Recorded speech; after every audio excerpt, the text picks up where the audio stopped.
In the last video, we were talking about some of the Western reactions against imperialism, like a Joseph Conrad's Heart of Darkness, Lenin's ideas against it, and so on. But now I want to shift over and think about the actual countries that are subject to imperialism and how they react to it. So, sort of the global reactions to imperialism. So, to really simplify it, the reactions tend to uh, divide themselves into two different camps. You have what are called traditionalists, which are people that really want to rid all foreign influence from their countries. All right, so really think fundamentalist means like maintaining the status quo, getting rid of any trace that there were Europeans or any outsiders trying to influence control over their country. All right, so very anti-foreign. They were not at all unwilling to respond to imperialism violently. And the examples that we're going to get into today are China and India particularly. All right, so we already talked about the Opium Wars previously, but we're going to see increasing rebellions take place in China because they're so upset at the foreign presence. And you're also going to see some interesting rebellions take place in India. Now, just because they are traditionalists doesn't mean that they're successful, right? I mean, we're going to see that if you decide to fight against the European or Western or whatever presence in your country, the outside, they're probably going to fight back because they have a huge economic incentive to be there. All right, so traditionalist does not equal successful. In fact, most of the time, traditionalists end up kind of faring worse. So the other example of reactions to imperialism would be modernizers, or you could also call them westernizers. All right, so these are people that realize, okay, there's this other country that's exercising influence over us, and why not make the most out of it? Okay, let's develop our economy so that it can match or rival these foreign countries. Let's embrace the technology that they are introducing to our country. Let's even modify our government so that it resembles these foreign governments that are exercising control over us. All right, so sometimes what you're going to see, not always, but in some instances, the modernizers or westernizers end up becoming really successful in this strategy. And with the example of Japan, which you see there, they actually become imperialists themselves. They start to exercise control over other countries.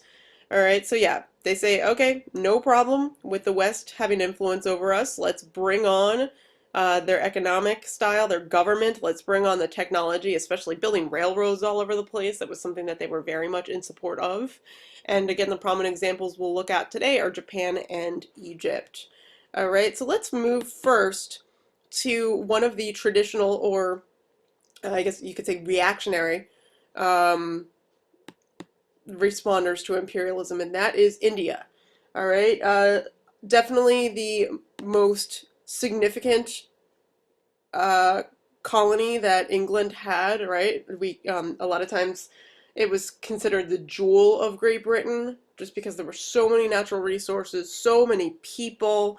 They really were able to influence control over it quite effectively. But let's think about the history before we actually get into the revolts against the British presence, that is. Right, so as far as background is concerned, if you remember from world history, there was a long period of time where Muslims ruled the Indian subcontinent. It was called the Mughal Empire, and that ended up falling apart by the 17th century. Okay, so it's going to start to open up the possibility of having an outsider control India.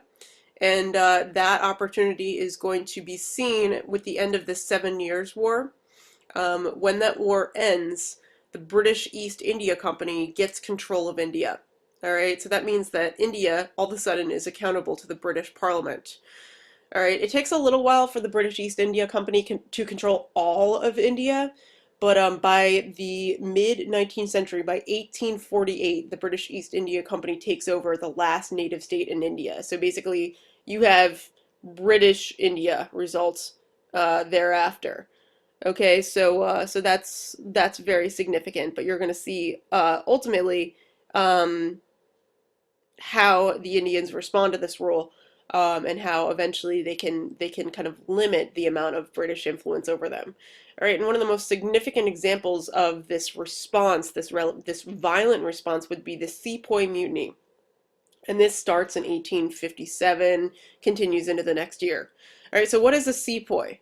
It is a Hindu or Muslim soldier that's in the British Army. All right, so when the English were controlling India, they recruited soldiers to fight for the British Army that were natives of that country. All right, so these people are not British, but they're still fighting for the British. Here's a sepoy here on top of this horse, right? You see him; he's dressed in traditional Indian garb, but ultimately he is meant to be fighting in the British Army. Now, what's happening? The sepoys are going to be increasingly upset with British control of all the Indian states. All right, so this rebellion is going to start. All right, so all these people who now have weapons supplied to them by England are suddenly going to turn against the imperial government.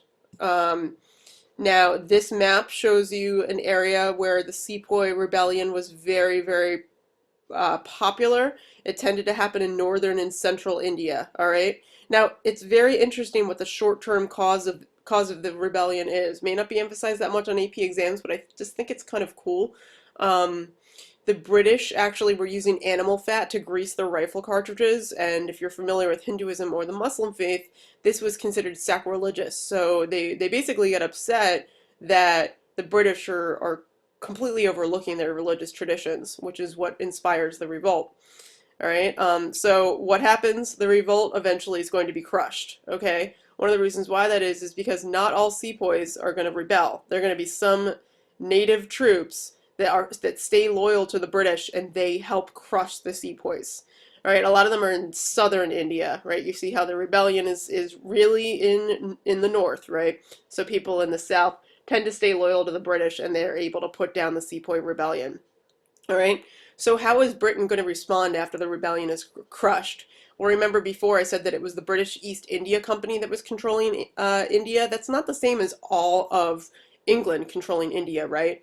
What they decide to do is have England directly control India after the mutiny is crushed. Okay, so that means now that India is going to be subject to the British Parliament, and also the British are going to create a small civil service in India. It's made up of all white British people, but ultimately they're helping influence the government from within.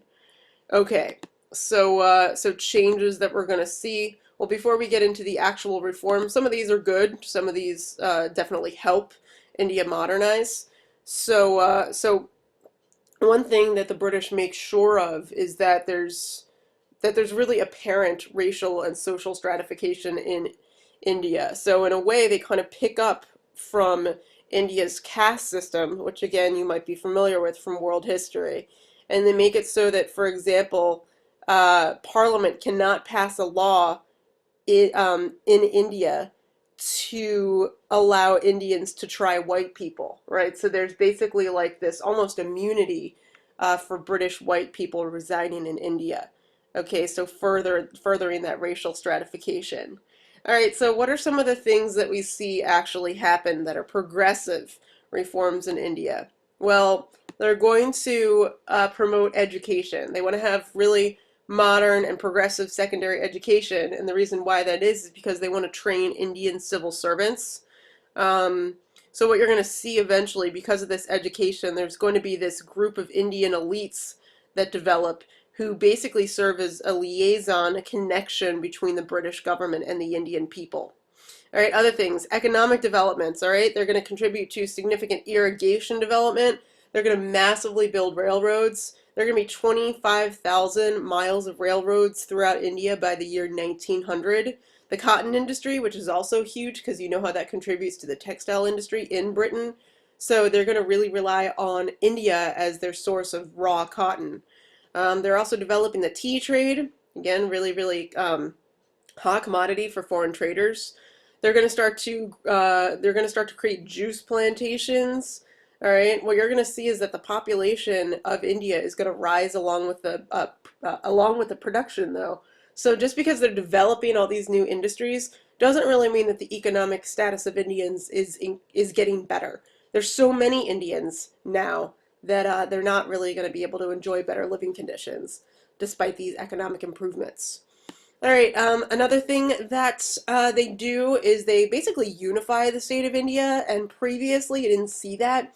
Previously, you saw the different parts of the Indian population were governed separately. There were parts of the Indian subcontinent that were Hindu, there were parts that were Muslim, and with British influence, basically the entire subcontinent is going to be ruled together.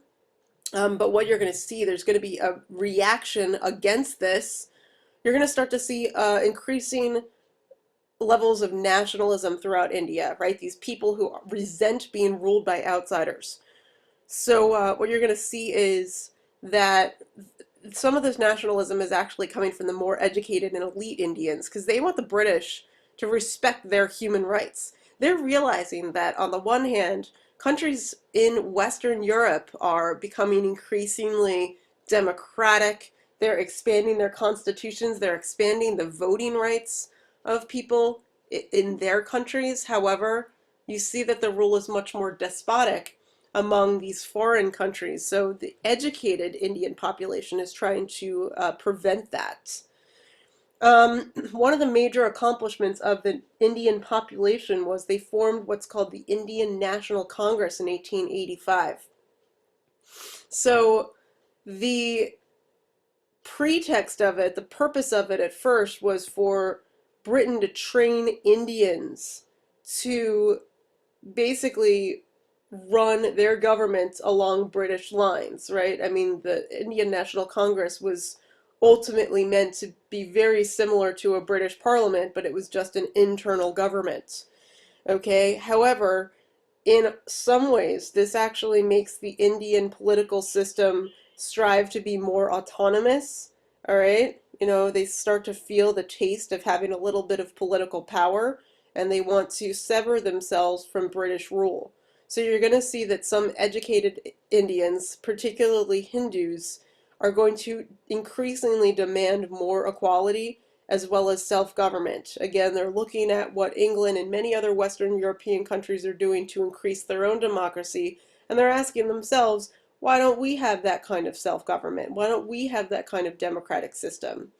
And I'm skipping a little bit as far as the history is concerned, which we can return to eventually. You're probably familiar with the efforts of Gandhi, for example, but eventually, because the Indian National Congress is seeking this independence, and because of major leaders such as Gandhi, India eventually will achieve its independence, but not until 1946, which is just after World War II ends. Okay, but still, think now just as the Indian National Congress being a really significant contributor to the Indian movement for independence. All right, we'll pick up with China in just a minute.